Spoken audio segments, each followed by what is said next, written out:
everyone, I'm Jasina Paris and I welcome you all to the discussion of 20 GK questions from CLAT Perspective.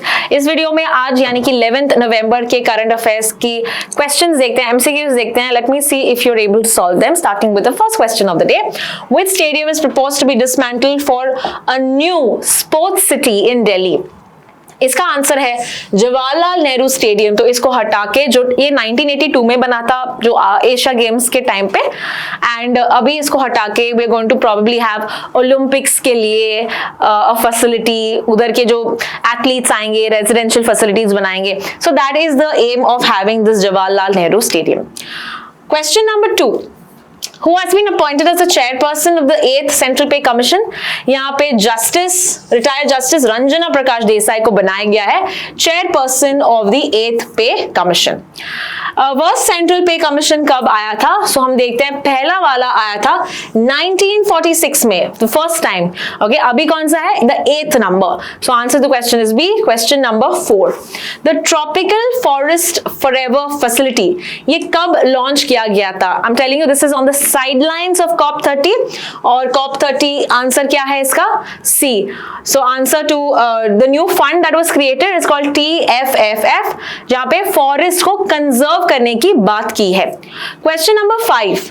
Total target क्या है of the TFF? That is अभी जो हमने देखा था, हम कितना पैसा सेव कर रहे हैं, टारगेट कर रहे हैं 125 बिलियन. यहाँ 125 में से 25 बिलियन आएगा from the wealthy philanthropist, wealthy countries, और हम 100 बिलियन करेंगे प्राइवेट इन्वेस्टमेंट से. तो आंसर है 125. Proceeding to question number 6.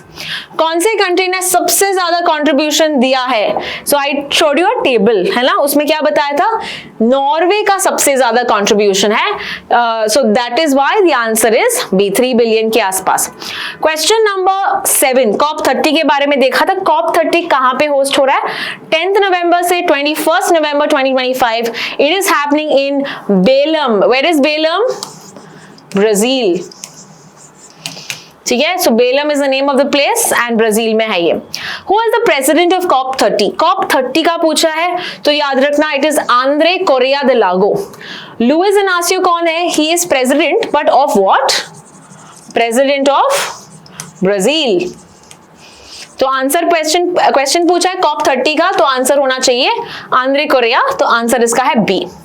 Question number 9. Baku to Belem roadmap aims to mobilize how much of climate funding? तो Baku to Belem में कितना बोला है? 1.3 ट्रिलियन 2025. मतलब एक प्लान है कि हम 1.3 ट्रिलियन बनाए क्लाइमेट फाइनेंस के लिए, क्लाइमेट को कॉम्बैट करने के लिए. लेकिन डेवलप कंट्रीज ने COP29 में डिस्कस किया था कि $300 बिलियन हम 2035 से डोनेट दे देंगे. So that is what is decided, but this is what is the target. ये टारगेट है. तो टारगेट पूछा है तो 1.3 trillion, how much is decided, then 300. Question number 10. Which fund was launched to assign value to a standing forest? तो अभी किया है ये. It's the name of the fund is Tropical Forest Forever Fund, जो COP30 के sidelines में बनाया गया था. कौन से कंट्री ब्रिक्स की प्रेसिडेंट है इस साल? अभी 17th ब्रिक्स समिट हुआ था कहां पे? ब्राजील में. तो 17th BRICS summit happened in Brazil. It's the chairperson of this year. Question number 12. जो कॉर्निया ब्लाइंडनेस है, ये किस कॉज ऑफ ब्लाइंडनेस है? What is the rank of this? It is second largest cause of blindness in country, especially अगर हम देखें 50 and above years के लिए. Question number 13. फंक्शन क्या है कॉर्निया का? ना, कॉर्निया से लाइट आता है, ये ट्रांसपेरेंट सब, ये है हमारा लेयर है जिसके अंदर रेटिना में लाइट जाके पिक्चर और सब देख सकते हैं, मतलब पिक्चर देख सकते हैं, मतलब you are able to view, you able to see clearly. तो यहाँ पे what is the meaning? Helps focus light into the retina. अच्छे से क्लियर इमेज फॉर्म होने के लिए एक ट्रांसपेरेंट एक लेयर है जिसको हम बोलते हैं कॉर्निया. तो इसका आंसर है सी. Question number 14. ये गाइडलाइंस आई थी, governance guidelines, okay, for AI.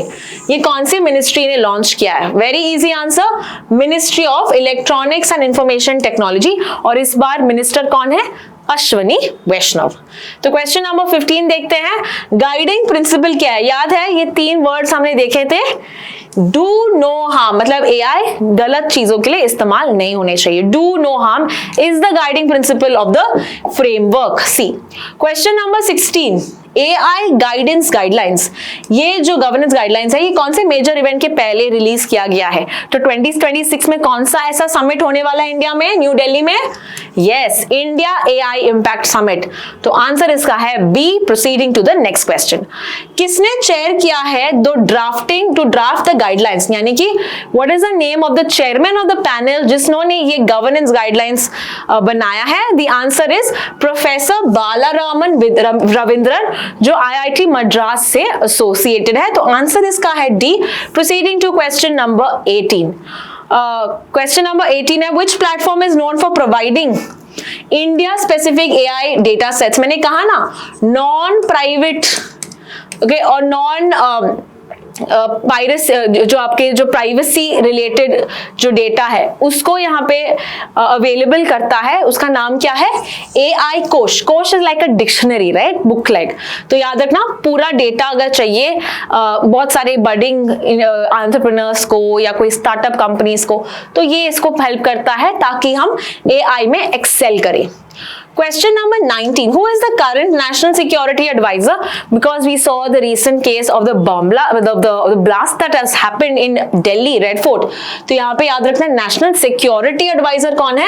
The answer is Ajit Kumar Doval. In fact ये second term के लिए भी आए हैं. So the answer to the question is B. And the last question of the day, यहाँ पे भूटान पर question है कि PM मोदी गए हैं 70th birthday of Jigme Wangchuck, okay, short form में जिग्मे वांगचुक. तो ये कौन सा प्रोजेक्ट को हम डेवलप कर रहे हैं? The answer is Punatsangchhu hydroelectric project, Punatsangchhu 2, और इसका जो कैपेसिटी है 1020. काला जो है ये भी लार्जेस्ट है, ये भी इसका 1020 मेगावाट ही है. Okay, so this is the capacity of the two plants which are largest currently in Bhutan. So that is all with regard to today's questions and daily news analysis. I hope you have understood everything. I'll see you in the next video. Thank you so much for watching.